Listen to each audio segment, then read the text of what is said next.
اور اس سے ہلاک کر دے گا۔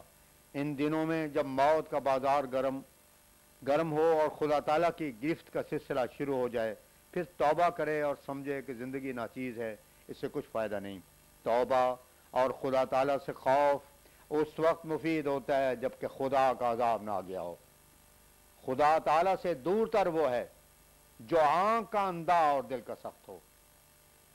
اگر تعاون نہ آتی تو بھی ایک دانشمند اور سعید الفطرت کے لیے یہ سبق کافی تھا کہ لوگوں کے باپ دادا مر گئے اور مرتے جاتے ہیں اور یہاں کوئی ہمیشہ نہیں رہ سکتا، لیکن اب تو خدا تعالیٰ نے اپنے کلام کے ذریعہ مجھے اطلاع دی کہ الامراض و تشاء والنفوس و تضاء، مرضیں پھیلیں گی اور جانیں جائیں گی، اور ایسا ہی فرمایا غضب تو غضباً شدیداً، میں سخت غضب میں بھر گیا ہوں۔ یاد رکھو یہ ساری باتیں ہونے والی ہیں اور ان کے آثار تم دیکھتے ہو، پس لازم ہے کہ انسان ایسی حالت بنائے رکھے کہ فرشتے بھی اس سے مصافحہ کریں۔ ہماری بیعت سے تو یہ رنگ آنا چاہیے کہ خدا تعالیٰ کی ہیبت اور جلال دل پر طاری رہے جس سے گناہ دور ہو۔ اگر ان پیشگوئیوں پر کسی کو ایمان نہ ہو تو کم از کم اتنا ہی سمجھ لے کہ اب تو ڈاکٹروں کی شہادت سے بھی معلوم ہو گیا ہے کہ خطرناک بیماریاں پیدا ہو گئی ہیں۔ جبکہ ایسا خوفناک نمونہ پیدا ہو گیا ہے تو وہ شخص کیسا ہی بد نصیب ہے جو اس وقت بھی غفلت سے زندگی بسر کرتا ہے۔ اس بات پر تمام کتابوں کا اتفاق ہے اور سب لوگ مانتے ہیں کہ آخری دنوں میں طاعون آئے گی۔ سارے نبی اس کی خبر دیتے آئے ہیں، اور یہ جو لکھا ہے کہ آخری دنوں میں توبہ کا دروازہ بند ہو جائے گا، اس کے یہی معنی ہیں کہ جب موت نے آ کر پکڑ لیا تو پھر کیا فائدہ توبہ سے ہوگا۔ پکڑا ہوا تو درندہ بھی عاجز ہوتا ہے۔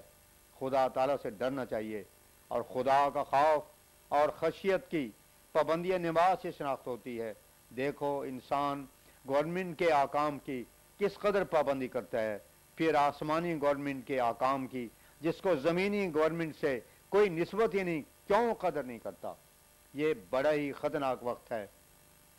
طاعون ایک عذاب الہی ہے، اس سے ڈرو اور اچھا نمونہ دنیا کو دکھاؤ۔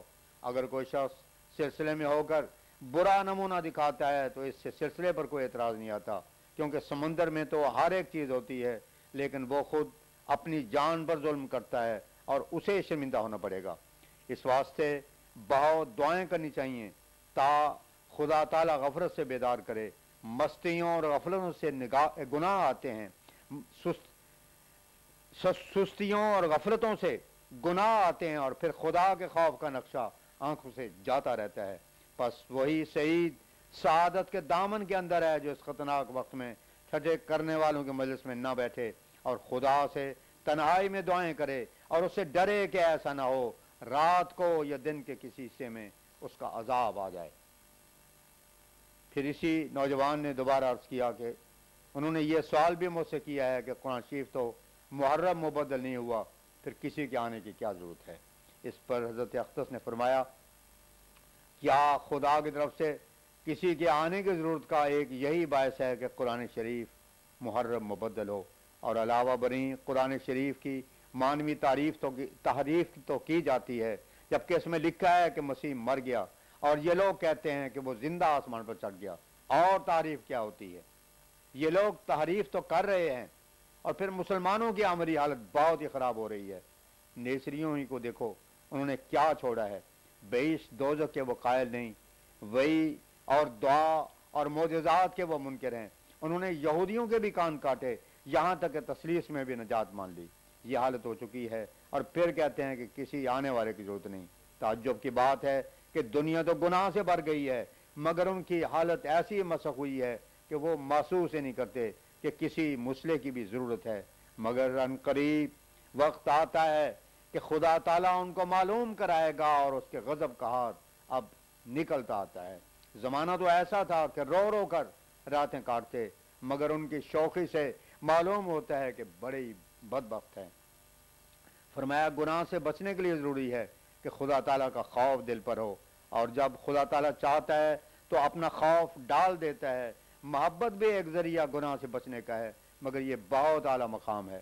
مگر خوف ایک عام ذریعہ ہے جس سے جوان بھی ڈر جاتا ہے، خصوصاً ان دنوں میں جب بلکہ بعض طبیبوں کا قول ہے کہ جوانوں کو بوڑھوں کی نسبت طاعون کا زیادہ خطرہ ہے، کیونکہ خون میں زیادہ جوش ہوتا ہے۔ بس یہ دن جن کو خدا کے قہر کے دن کہا جاتا ہے، دراصل خدا تعالیٰ کے رحم کے دن ہیں، کیونکہ انسان کو بیدار کرنے اور غفلت کی زندگی سے نکالنے والے ہیں۔ کیونکہ لوگ غفلت اور گناہ سے باز نہ آتے تھے، خدا تعالیٰ نے اپنے ہاتھ کی چمکار دکھائی۔ یقیناً یاد رکھو کہ اب دن برے آتے جاتے ہیں، جیسا کہ سب نبیوں نے خبر دی تھی۔ خدا تعالیٰ نے اپنا کلام مجھ پر بھی یہی بھیجا کہ اب عقوبت کے دن آتے جاتے ہیں۔ جو اس وقت دعا کرے گا اور زور لگائے گا کہ نمازوں میں اس کو رونا آئے اور اس کا دل نرم ہو جائے، اللہ تعالیٰ اس پر رحم کرے گا۔ جب شدت عذاب ہو اور اس وقت ڈرنے لگتا ہے تو پھر شریر اور حق شناس میں کیا فرق ہوا؟ غرض اس وقت کے تعلقات جو خدا تعالیٰ سے قائم کرو گے وہ کام آئیں گے۔ اچھا کہا ہے حافظ نے، چکارے عمر ناپیداست بارہاں اولا، کہ روزے واقع پیش نگار خود باشین۔ اور ایک یہ بھی علاج ہے گناہوں سے بچنے کا کہ کشتیوں میں جو نصائح لکھی ہیں ان کو ہر روز ایک بار پڑھ لیا کرو۔ دربار شام حضرت مولانا مولوی نور الدین صاحب کی طبیعت کل ناساز تھی، آج الحمدللہ اچھی تھی۔ حضرت اقدس نے حال دریافت فرمایا اور پھر فرمایا کہ ہم نے جو تصرفات اللہ کے دیکھے ہیں اس سے تو بعض وقت دواؤں کا بھی خیال نہیں آتا۔ بعض وقت ہم کو دوا سے شفا ہوئی اور بعض وقت محض دعا سے۔ میں نے دعا کی کہ بدون دوا کے شفا دے، تو پھر اذن ہوا کہ ہم نے شفا دی اور شفا ہو گئی۔